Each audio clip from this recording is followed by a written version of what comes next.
السلام عليكم ورحمة الله وبركاته. الحمد لله رب العالمين الرحمن الرحيم مالك يوم الدين، والصلاة والسلام على رسوله محمد وعلى آله وصحبه أجمعين. أما بعد، رب اشرح لي صدري ويسر لي أمري واحلل عقدة من لساني يفقه قولي. قال النبي صلى الله عليه وسلم: تركت فيكم أمرين لن تزلوا ما تمسكتم بهما كتاب الله وسنتي، أو كما قال النبي صلی اللہ علیہ وسلم. ڈیاس پہ موجود جمعیت اور جماعت کے ذمہ داران اور شہر اور بیرونی شہر کے آئے ہوئے علماء اکرام اور ذمہ داران شہر اور اسی طرح سماجی اور معاشرتی کارکن کے ذمہ داران جو ڈیاس پہ موجود ہیں، اور اسی طرح اس پر رونق محفل کو خوشنما بنانے کے لیے اس اجلاس میں شریک تمام سامعین محترم اور وہ معزز خواتین اسلام جو آج اس رحمانیہ مسجد کے تحت چلنے والے مدرسے سے منسلک بچوں کے تمام واقعات اور ان کی تقاریر کو بالکل منہمک انداز سے 3 بجے سے بیٹھے ہوئے ہیں. اللہ رب العالمین ہمارے اس مل بیٹھنے کو قبول فرمائے اور اس قربانی کو اللہ رب العالمین کل قیامت کے دن اجر عظیم کا سبب بنائے. معزز سامعین محترم، میرا مختصر انداز میں آج کے اس محفل میں ایک موضوع متعین کیا گیا ہے جو ہے مسجد کے آداب اور اسی طرح مسجد کی اہمیت. حضرات گرامی، ابھی ہم یہ تصور کرتے ہیں اس دور میں اس طرح کے موضوعات کی کیا ضرورت ہے، جبکہ آج دور یہ ٹیکنالوجی سے آگے نکل چکا ہے. جو آدمی یہ تصور اپنے دماغ میں لائے موبائل حاضر کر دے رہا ہے، اور ہم ایسے دور میں زندگی گزار رہے ہیں، اپنی آنکھ جس طرف اشارہ کرو موبائل اس طرف گھوم جاتا ہے. وہی چیزیں ہمیں نظر میں سامنے لاتا ہے جو اپنی نظر کام کرتی ہے. اور اتنا نہیں، ایسے دور میں ہم زندگی گزر رہے ہیں. آپ یہاں پہ بیٹھے ہوئے دبئی میں سیر کرتا ہوا موبائل سے کہا جائے تو موبائل فوراً پیش کر دے گا کہ آپ دبئی کے کسی ماحول میں بیٹھے ہوئے ہیں.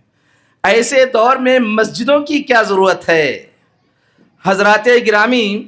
اسی چیز کو سمجھنے اور سمجھانے کے لیے جمعیت و جماعت نے موضوع کو رکھا ہے. دنیا ترقی کے کئی منزلوں کو پہنچ جائیں اور دنیا اپنی ترقی کے ہر لمحے کو چاند سورج آسمان سے بھی آگے نکل جائیں، شریعت یا اللہ کے رسول صلی اللہ علیہ وسلم اور اللہ رب العالمین نے عبادت و ریاضت اور قبولیت کے جن جگہوں کا اللہ رب العالمین نے متعین کر رکھا ہے ان کا ہمیں پاس و خیال رکھنا چاہیے. اسی وجہ سے اللہ رب العالمین نے قرآن مجید میں ذکر کیا: ان اول بیت عُذِّ للناس للذی ببکۃ مبارکہ. اس روئے زمین پر، اس کائنات پر، اس سرزمین پر اگر پہلا گھر اگر کوئی ہے وہ مکۃ المکرمہ کعبہ محکعبہ ہے. اور اسی طرح یہودیوں سے اختلاف مسلمانوں کا اسی وجہ سے ہے کہ کعبۃ اللہ کی طرف نماز پڑھنے سے پہلے ہم قبلہ بیت المقدس کی طرف کیا کرتے تھے، اور اللہ رب العالمین نے اللہ کے رسول صلی اللہ علیہ وسلم کو حکم دیا کہ بیت المقدس سے قبلہ بدل کر کعبۃ اللہ کی طرف اپنا قبلہ بنا لیں. اور دنیا میں کعبۃ اللہ ہی دنیا کی پہلی مسجد ہے. حضرات گرامی، اس بات پر غور کریں، اللہ رب العالمین نے ان مساجد کو اپنے گھر کہا ہے. یہ اللہ کے گھر ہیں جس کی اہمیت و فضیلت خود اللہ کے رسول صلی اللہ علیہ وسلم کے ایک صحابی رسول ابو ذر غفاری رضی اللہ تعالیٰ سوال کرتے ہیں، اے اللہ کے رسول، اس روئے زمین میں پہلا گھر مکۃ المکرمہ کا ہے، دوسرا گھر جس کے بارے میں اللہ کے رسول صلی اللہ علیہ وسلم سے پوچھا جاتا ہے، تب اللہ کے رسول صلی اللہ علیہ وسلم کہتے ہیں بیت المقدس دوسرا گھر ہے۔ اور سوال تیسرا ہے، کم فرق بینہما، ان دونوں کے درمیان کتنے دنوں کا فرق ہے؟ تب اللہ کے رسول صلی اللہ علیہ وسلم نے کہا 40 سنہ،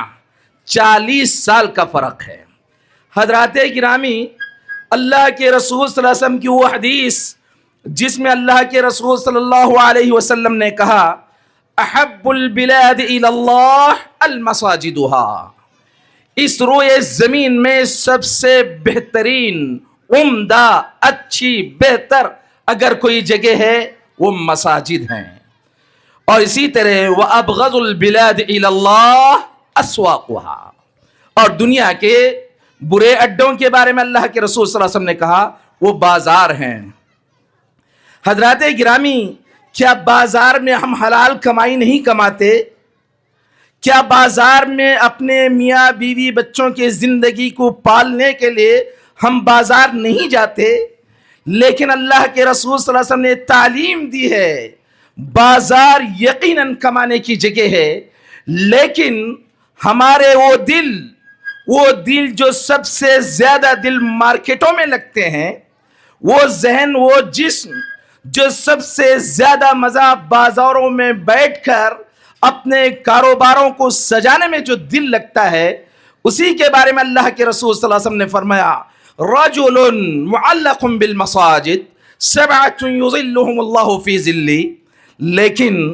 ان دلوں میں سب سے معزز، مکرم، محترم دل اگر کوئی ہے،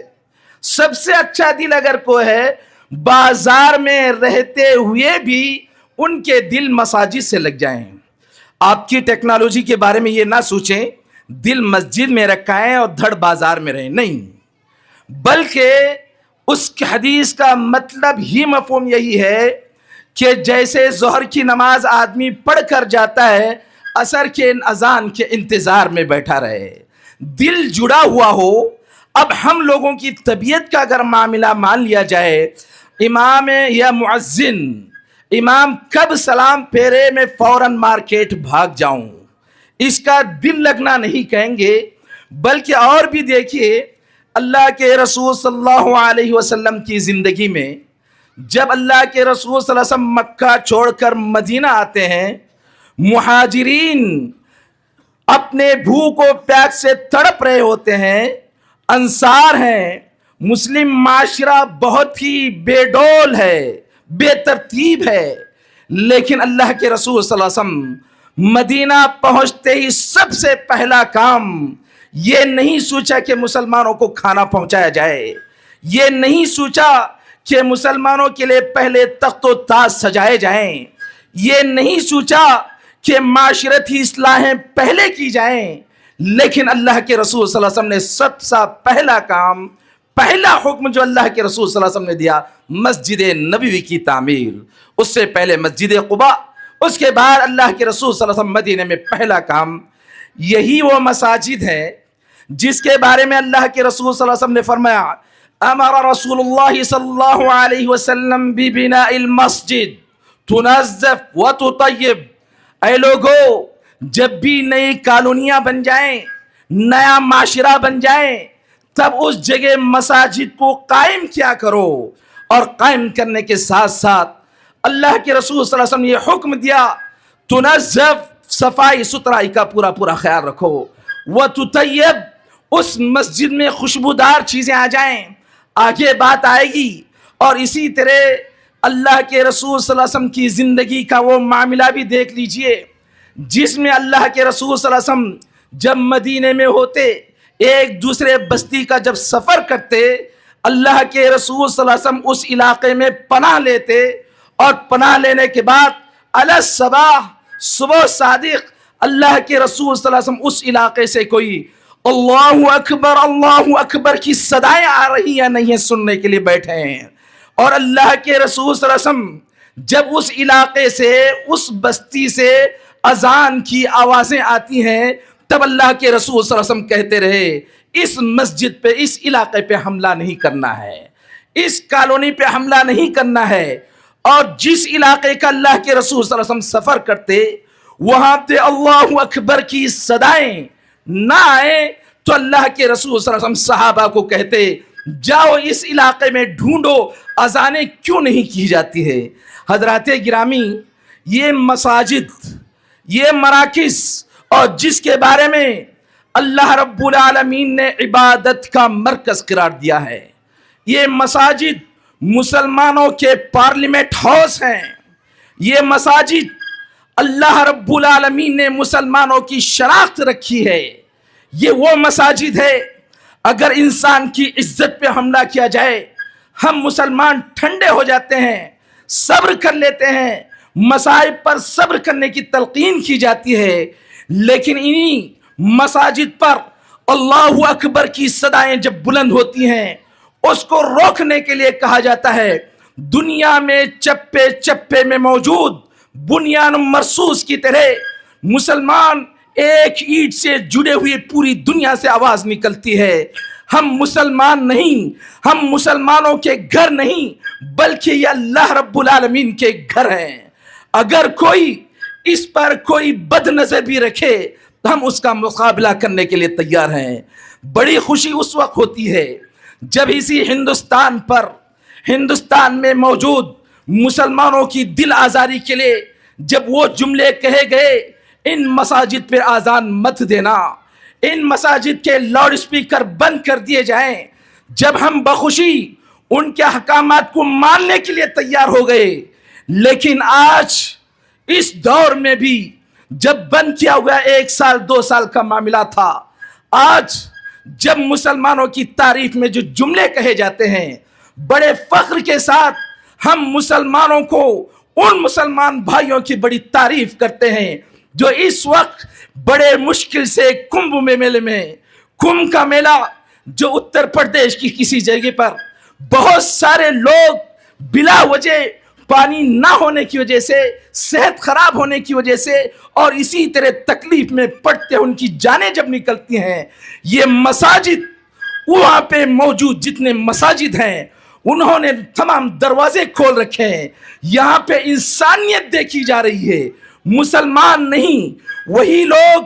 جو ایک وقت کہا کرتے تھے کہ اذان بند کر دو، آج وہی حضرات جو کھل کے مسلمانوں کی مخالفت کرتے تھے آج وہی اپنے آٹوگراف دیتے ہوئے نیوز چینلوں پہ بولتے ہوئے کہتے ہیں اگر مسلمان اس جگہ ہماری مدد نہ کر رہے ہوتے، اس جگہ مسلمان اپنی مساجدیں نہ کھولی ہوتی تو آج سینکڑوں کے لوگ مر جاتے۔ مسلمانوں کا اس روئے زمین پر احسان ہے۔ وہ دور بھی یاد کیجئے جس وقت لاک ڈاؤن بند کیا، لاک ڈاؤن پڑا ہوا تھا، پورے دنیا کے سسٹم کو بند کر دیا گیا تھا،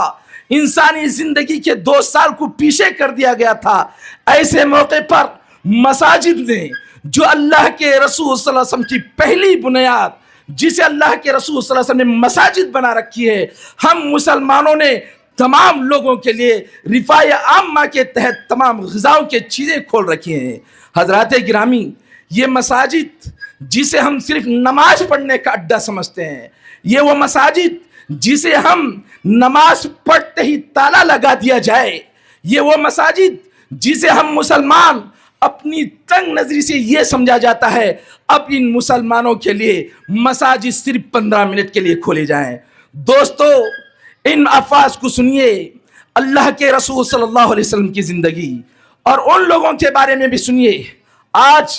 اگر میں ذمہ دار نہ بنا تو مسجد میں نماز نہیں پڑھوں گا، مجھے ذمہ دار سے ہٹا دیا گیا، مسجد کی میں خدمت نہیں کروں گا۔ یا اسی طرح وہ لوگ صرف اٹھا بیٹھے لوگوں کو لان تان کرنے کی عادت ڈال رکھیں، وہ لوگ بھی سن لیں۔ جس وقت اللہ کے رسول صلی اللہ علیہ وسلم کی زندگی میں ایک خاتون جو صفائی کرنے والی تھی انتقال ہو جاتا ہے اور صحابہ اکرام رضوان اللہ علیہ اجمعین یہ سمجھتے ہیں چلو یہ کام والی انتقال کر گئی، راتوں رات تدفین کر دیتے ہیں، اور اللہ کے رسول صلی اللہ علیہ وسلم کو جیسے قبر صبح میں پہنچتی ہے تب اللہ کے رسول صلی اللہ علیہ وسلم یہ جملہ کہتے ہیں کہ وہ خاتون کہاں ہے؟ تب اللہ کے رسول صلی اللہ علیہ وسلم سے کہا گیا آپ کو کیوں تکلیف دیں، کیوں نیند سے جگا دیں، ہم تدفین کر دیے ہیں۔ تب اللہ کے رسول صلی اللہ علیہ وسلم غصہ ہو جاتے ہیں اور ناراض ہوتے ہیں اور یہ جملہ کہتے ہیں کیوں مجھے جگایا نہیں گیا؟ اور اللہ کے رسول صلی اللہ علیہ وسلم یہ کہتے ہیں چلو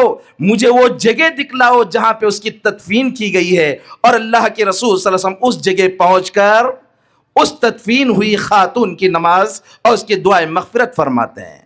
اگر مسجد کی اہمیت کے سلسلے میں اللہ کے رسول صلی اللہ علیہ وسلم ایک مرتبہ اعتکاف میں بیٹھے ہوئے ہیں، کچھ لوگ قرآن کی تلاوت کر رہے ہیں، کچھ لوگ ذکر و اذکار میں مشغول ہیں، اور کچھ الگ انداز سے تربیتی تعلیم حاصل کر رہے ہیں۔ اسی دوران جب اللہ کے رسول صلی اللہ علیہ وسلم اعتکاف کی حالت سے نکلتے ہوئے جو قرآن کی تلاوت کرنے والے لوگ تھے بلند آواز سے قرآن کی تلاوت کر رہے تھے، اللہ کے رسول صلی اللہ علیہ وسلم یہ جملہ کہتے ہیں قرآن کی تلاوت کرنے والوں آہستہ قرآن کی تلاوت کرو، یہ مسجد ہے جہاں پہ نماز پڑھنے والوں کا بھی حق ہے، تعلیم حاصل کرنے والوں کا حق ہے، صرف قرآن پڑھنے والوں کا حق نہیں ہے۔ اتنا ہی نہیں بلکہ حضرت عمر رضی اللہ تعالیٰ کے دور میں مسجد نبوی میں دو مسافر شخص اپنے کسی بات پہ لے کر بحثیں کر رہے تھے، اس وقت حضرت عمر رضی اللہ تعالیٰ دونوں کو بلا کے جملہ یہ سختی سے الفاظ استعمال کرتے ہوئے کہتے ہیں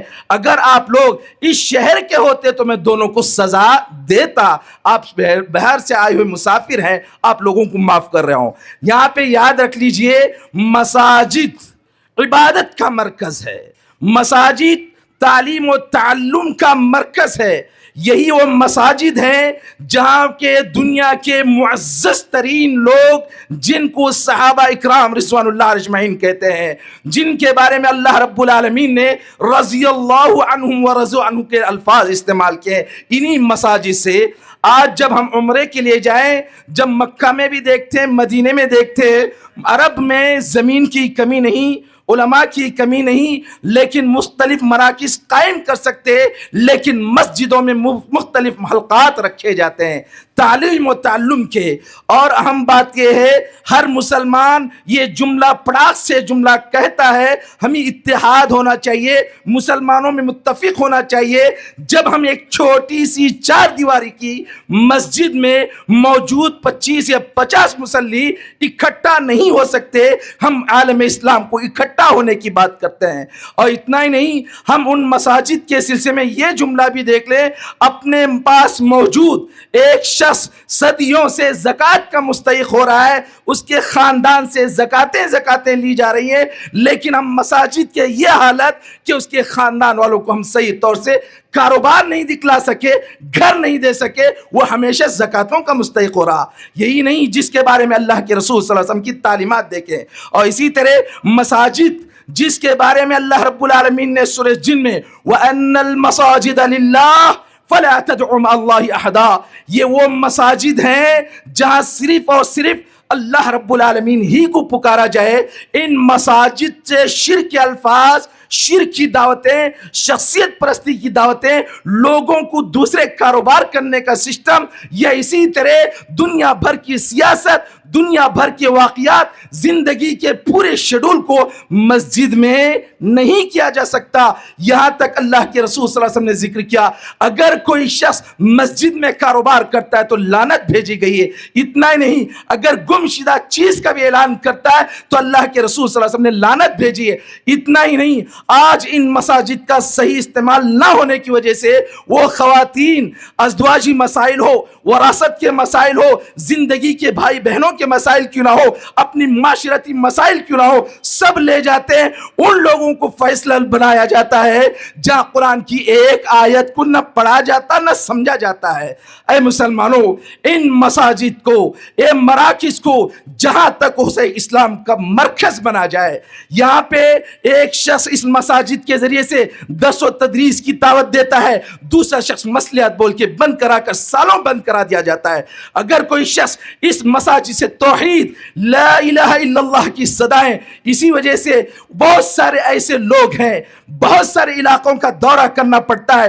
ان مساجد سے وہ یہ ایک جماعت جس وقت بنتے ہوئے بڑی خون پسینہ قربان کر دیتے ہیں, وہ ایک چھوٹی سی جماعت جہاں اکٹھا ہونے کے لیے صدیوں سے بہت کچھ محنت کیا جاتا ہے, جب ہماری چھت بن جاتی ہے اختلاف کے پورے دروازے ہمیں کیوں کھولا جاتا ہے. حضرات گرامی, دوسروں پر لعن طعن کرنے سے پہلے ایک چھوٹی سی مسجد میں اتحاد ہو, چھوٹی سی مسجد میں بیت المال ہو, چھوٹی سی مسجد میں ایک ہاسپٹل ہو جہاں پر روحانی اور جسمانی دونوں تربیتیں کی جائے, اس مسجد میں ایک کورٹ ہو, ایک فیصلہ کن ایک جج ہو جس میں مسلمانوں کے تمام مسائل کو مساجد سے حل کیا جائے. اگر اب بھی ہم ان مساجد کا صحیح استعمال نہ کریں, یقیناً ہماری طاقت, قوت, چاہت اور اسی طرح محبت سب لوگ غیر مسلم حاصل کریں گے, ہم مسلمان ایک دوسرے پہ لعن طعن پہ رہیں گے. اور اتنا نہیں, مساجد پہ بولا جائے, مساجد کے احکام پہ بولا جائے. اللہ رب العالمین نے بے شمار باتیں رکھی ہیں. اللہ رب العالمین یہ مساجد جو اللہ رب العالمین کی نشانیاں ہیں, اس کی قدر کرنے کی ہمیں توفیق عطا فرمائے. یہ مساجد ہیں جو بہت سارے ایسے علاقے ہیں جہاں سجدے کے لیے کوئی جگہ نہیں ہے. اللہ رب العالمین ہمیں میسر کر رکھا ہے, ان مساجد کی قدر کم رہے. یہ واقعہ یاد رکھیجئے, جس وقت ابوالکلام آزاد کا ایک ڈرائیور سام میں رہتا ہے اور پیچھے ابوالکلام آزاد سجدے میں رہتے ہیں, دیکھنے والا شخص یہ دیکھ کر کہتا ہے یہ اسلام کی تعلیمات اتنے اونچے ہیں, یہ ایک ہی صف میں کھڑے ہو گئے محمود و ایاز, نہ کوئی بندہ رہا نہ کوئی بندہ نواز. ایک مسجد میں ہمیں اختلافات کے اتنے ڈھیر کیا ضرورت ہے. اور بھی مسجد تو بنا دی, بنتے وقت بڑے شوق, تقوی, طہارت کی بلڈنگیں کھڑی ہوتی ہیں, لیکن مسجد بن جانے کے بعد اختلافات کے اتنے سلسلے کون, جس کے بارے میں شاعر نے کہا مسجد تو بنا دی شب بھر میں ایمان کی حرارت والوں نے, مسجد تو بنا دی شب بھر میں ایمان کی حرارت والوں نے, من اپنا پرانا پاپی ہے برسوں سے نمازی بن نہ سکا. اور بھی بے شمار باتیں ہیں. اللہ رب العالمین ان مساجد کی قدر کرنے کی توفیق عطا فرمائے, مساجد کی اہمیت کو سمجھنے کی توفیق عطا فرمائے, اور اسی طرح مساجد کی ذمہ داریوں کو نبھانے کی بھی توفیق عطا فرمائے. اللہ رب العالمین جب تک ہمیں زندہ رکھے صحیح اسلام و ایمان کے ساتھ رکھے, اور جب ہماری موت ہو صحیح اسلام و ایمان کے ساتھ ہو.